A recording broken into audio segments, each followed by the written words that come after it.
안녕하세요. 삶의 지혜와 깊이를 더하는 시간입니다. 새해가 되거나 새로운 계절이 시작될 때 우리는 늘 새로운 다짐을 하곤 합니다. 올해는 꼭 달라져야지. 더 나은 내가 되어야지. 하지만 작심삼일이라는 말처럼 우리의 결심은 쉽게 무너지고 이내 익숙한 과거의 모습으로 돌아가곤 합니다. 왜 우리의 변화는 이토록 어려운 것일까요? 오늘 우리는 진정한 변화, 일시적인 결심이 아닌 삶의 근본적인 변혁에 대해 이야기 나누고자 합니다. 하나님께서는 우리가 현재 모습 그대로를 사랑하시지만 동시에 우리가 그 자리에 머물러 있기를 원하지 않으십니다. 우리 각자를 향한 놀라운 계획을 가지고 계시며 우리가 예수 그리스도를 닮은 온전한 모습으로 성장하기를 바라십니다. 과연 하나님은 어떤 방법으로 우리를 변화시키실까요? 성경은 그 비밀을 에베소서 4장에서 자세히 알려주고 있습니다.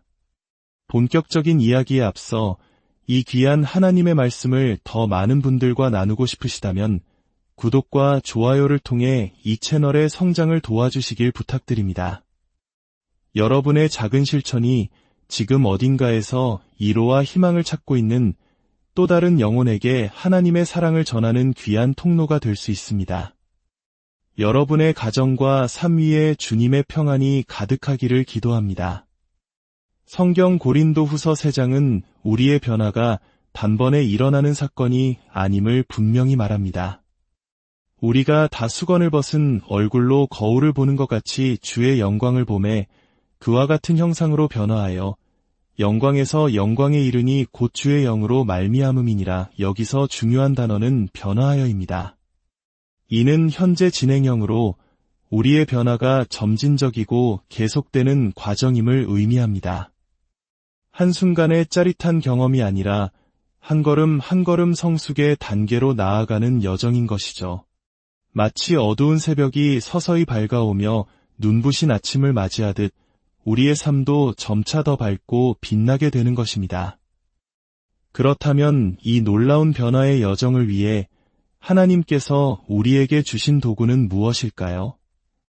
에베소서 4장은 우리 삶의 완전한 변혁을 위한 6가지 핵심 요소를 제시합니다.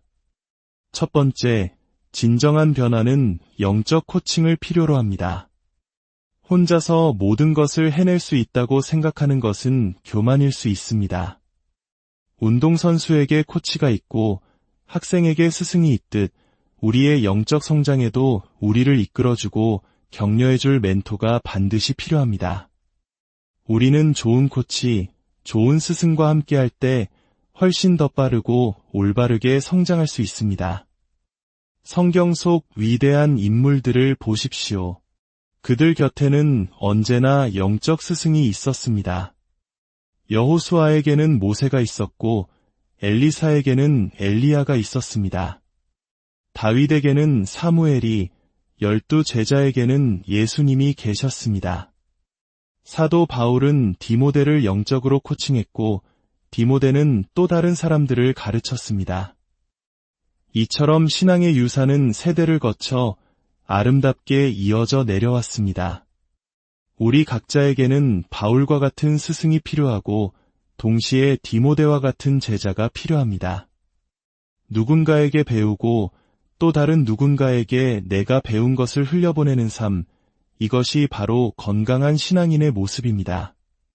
에베소서 4장 11절은 하나님께서 교회의 사도, 선지자, 복음 전하는 자, 목사, 교사와 같은 다양한 영적 코치들을 선물로 주셨다고 말합니다. 이는 성도들을 온전하게 하여 봉사의 일을 하게 하며 그리스도의 몸을 세우기 위함입니다.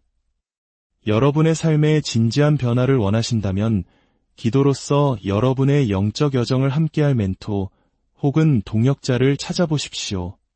완벽한 사람일 필요는 없습니다. 나보다 단 한 걸음이라도 앞서 걷고 있는 사람이면 충분합니다. 서로를 격려하고 이끌어주며 함께 성장해 나갈 때 우리는 결코 길을 잃지 않을 것입니다. 두 번째, 변화는 진리를 배우는 것에서 시작됩니다. 예수님께서는 요한복음 17장에서 이렇게 기도하셨습니다. 그들을 진리로 거룩하게 하옵소서. 아버지의 말씀은 진리니이다. 여기서 거룩하게 하다는 말은 온전하게 만들다, 성숙하게 하다라는 의미를 가집니다. 즉, 우리가 온전한 사람으로 변화되는 길은 오직 하나님의 말씀, 곧 진리 안에 있다는 것입니다. 진리를 알지니 진리가 너희를 자유롭게 하리라는 예수님의 말씀처럼 진리는 우리를 얽매는 모든 거짓으로부터 우리를 해방시킵니다. 우리 삶을 무너뜨리는 모든 자기 파괴적인 행동 뒤에는 우리가 믿고 있는 거짓말이 숨어 있습니다. 재정에 어려움을 겪고 있다면 돈에 대한 세상의 거짓된 가르침을 따르고 있을 가능성이 높습니다. 관계가 계속해서 깨어진다면 사랑과 용서에 대한 하나님의 진리를 외면하고 있을 수 있습니다.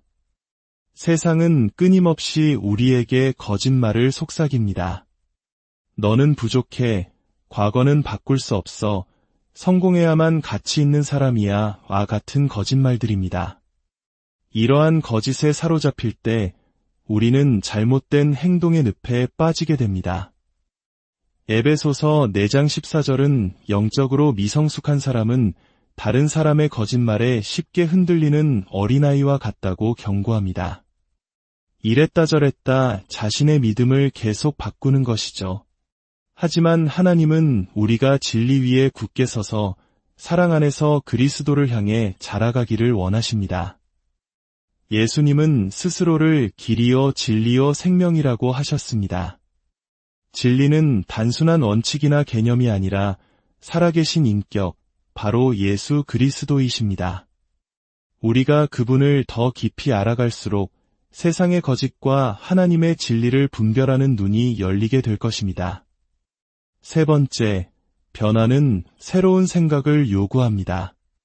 모든 변화는 우리의 마음, 우리의 생각에서부터 출발합니다. 생각이 감정을 낳고 감정은 행동으로 이어지기 때문입니다. 행동을 바꾸고 싶다면 감정을 다스려야 하고 감정을 다스리려면 생각을 변화시켜야 합니다. 이것이 바로 영적 전쟁의 최전선이 벌어지는 곳, 우리의 생각의 영역입니다. 로마서 12장 2절은 이렇게 말씀합니다. 너희는 이 세대를 본받지 말고 오직 마음을 새롭게 함으로 변화를 받아 하나님의 선하시고 기뻐하시고 온전하신 뜻이 무엇인지 분별하도록 하라. 여기서 핵심은 세대를 본받지 말고, 즉 세상의 가치관에 순응하지 말고 마음을 새롭게 함으로 변화를 받으라는 것입니다. 세상은 우리에게 끊임없이 그들의 방식을 강요합니다. 더 많이 소유하고 더 높은 곳에 오르고 더 치열하게 경쟁하라고 부추깁니다. 하지만 성경은 세상의 지혜가 하나님 앞에서는 어리석은 것이라고 단언합니다. 우리가 세상의 소리에 더 귀를 기울인다면 우리는 세상의 틀에 맞춰 살아가는 순응하는 사람이 될 뿐 하나님 안에서 새로워지는 변화하는 사람이 될 수는 없습니다. 여러분의 생각은 무엇으로 채워져 있습니까? 하나님의 말씀입니까? 아니면 세상의 소음입니까? 진정한 변화를 원한다면 의식적으로 하나님의 말씀으로 우리의 생각을 채우고 낡은 사고방식을 버리는 영적인 훈련이 필요합니다. 네 번째, 변화를 위해서는 마음의 대청소가 필요합니다. 봄이 되면 집안 구석구석을 청소하는 대청소를 하듯 우리의 영적인 삶에도 대청소가 필요합니다.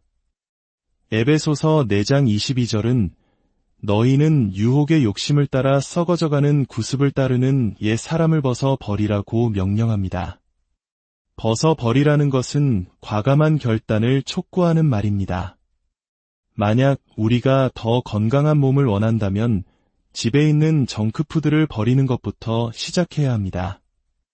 더 건강한 정신을 원한다면 우리 마음의 독을 채우는 가십잡지나 유해한 TV 채널을 끊어야 할지도 모릅니다.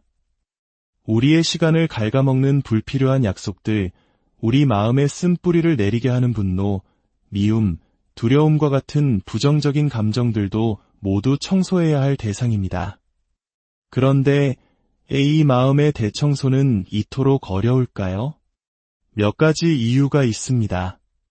첫째, 우리는 그 나쁜 습관들을 너무 오랫동안 가지고 있었습니다. 오랜 시간 함께해온 습관들은 마치 내 몸의 일부처럼 익숙하고 편안하게 느껴지기 때문입니다. 둘째, 우리는 종종 자신의 나쁜 습관과 자신을 동일시합니다. 나는 원래 게으른 사람이야. 나는 원래 화를 잘 내와 같이 스스로를 규정하며 변화의 가능성을 차단해버립니다. 셋째, 그 나쁜 습관들이 주는 일시적인 보상이 있기 때문입니다. 그 행동이 고통을 잠시 있게 해주거나 다른 사람의 관심을 끌게 하거나 실패에 대한 변명거리를 제공해 줄 수도 있습니다. 넷째, 우리가 변화하려고 결단할 때 사탄은 그것을 방해하기 때문입니다. 넌 안 돼. 예전에도 실패했잖아 와 같은 거짓된 생각으로 우리를 낙심하게 만듭니다. 이 모든 어려움에도 불구하고 우리는 성령님의 도우심을 힘입어 과감히 옛 사람을 벗어버리는 결단을 내려야 합니다. 다섯 번째, 변화는 정직한 공동체 안에서 이루어집니다. 우리에게는 혼자만의 힘으로 결코 바꿀 수 없는 영역들이 있습니다. 바로 이때 우리에게 필요한 것이 서로를 지지해주고 격려해주는 믿음의 공동체, 즉 소그룹입니다. 에베소서 4장 25절은 그런즉 거짓을 버리고 각각 그 이웃과 더불어 참된 것을 말하라 이는 우리가 서로 지체가 됨이라고 말합니다. 우리는 더 이상 괜찮은 척, 완벽한 척 가면을 쓸 필요가 없습니다.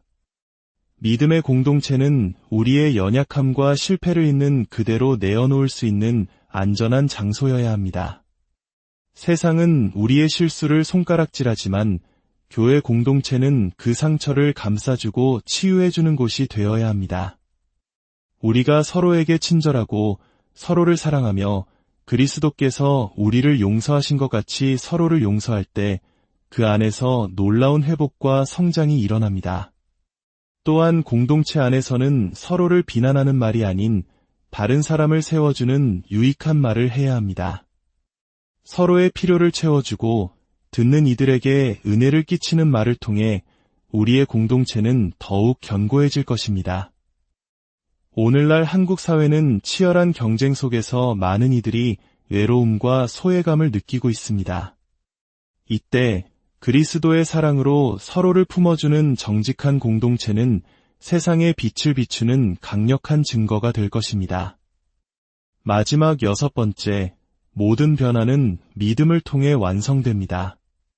결국 변화는 우리의 의지력에 달려있지 않습니다. 그것은 전적으로 우리 안에 역사하시는 하나님의 능력을 신뢰하는 믿음에 달려있습니다. 나는 할 수 없지만 하나님은 하실 수 있다는 것을 믿는 것입니다. 이것은 하면 된다는 식의 인간적인 긍정의 힘과는 근본적으로 다릅니다. 나의 능력이 아닌 내 안에 역사하시는 하나님의 능력을 신뢰하는 것입니다. 에베소서 3장 20절은 이 진리를 가장 아름답게 선포합니다. 우리 가운데서 역사하시는 능력대로 우리가 구하거나 생각하는 모든 것에 더 넘치도록 능히 하실 이에게 하나님은 우리가 감히 구하거나 상상하는 것보다 훨씬 더 위대한 일을 행하실 수 있는 분입니다. 여러분의 삶에서 가장 큰 변화를 꿈꿔보십시오. 하나님은 그 꿈을 뛰어넘는 일을 이루실 수 있습니다. 우리는 종종 과거의 실패 경험에 얽매여 나는 안 될 거야 라고 단정짓습니다. 하지만 빌립보서 4장 13절은 선포합니다. 내게 능력 주시는 자 안에서 내가 모든 것을 할 수 있느니라. 우리의 믿음의 크기가 하나님께서 우리 삶에 행하실 일의 크기를 결정합니다. 사랑하는 성도 여러분, 새로운 한 해, 새로운 시작 앞에서 어떤 변화를 꿈꾸고 계십니까? 더 이상 혼자의 힘으로 애쓰지 마십시오. 오늘 나눈 6가지 원리를 삶에 적용해 보십시오. 여러분을 이끌어줄 영적 멘토를 찾고 매일 진리의 말씀을 묵상하며 낡은 생각의 틀을 깨뜨리십시오. 과감하게 마음의 대청소를 하고 여러분의 연약함을 나눌 수 있는 정직한 공동체에 속하십시오. 그리고 무엇보다 모든 것을 가능하게 하시는 하나님의 능력을 굳게 믿으십시오. 이제 함께 기도하겠습니다. 하나님 아버지, 오늘 저희에게 진정한 변화의 비밀을 알려주시니 감사합니다.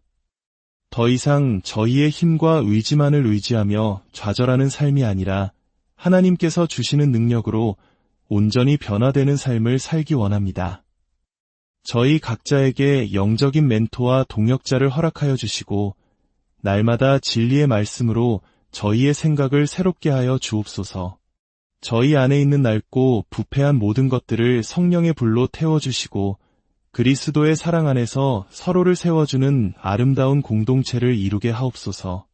무엇보다 저희의 연약한 믿음을 붙들어 주사 우리가 상상하는 것 이상으로 놀라운 일을 행하실 하나님을 온전히 신뢰하게 하옵소서. 이 모든 과정을 통해 저희가 더욱 예수 그리스도를 닮아가게 하시고 저희의 변화된 삶이 세상에 주님의 영광을 드러내는 증거가 되게 하여 주옵소서.